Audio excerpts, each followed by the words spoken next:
दिवाळीची सुट्टी आणि त्यात रविवार, त्यामुळे पुणे-नगर रस्त्यावर रविवारी संध्याकाळी सुमारे 6 तास वाहतूक कोंडी झाली.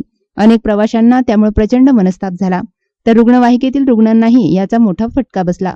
दिवाळीची सुट्टी संपवून अनेक चाकरमाने पुण्याकडे परतत असताना या रस्त्यावर वाहनांची एकच गर्दी झाली.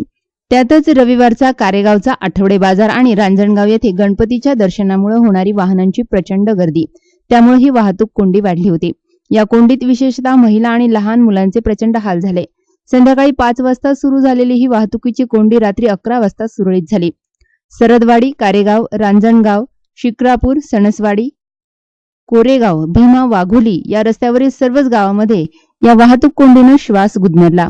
या गावातील ग्रामस्थांना वाहनांच्या प्रदूषणाचाही त्रास नेहमीच सहन करावा लागतोय.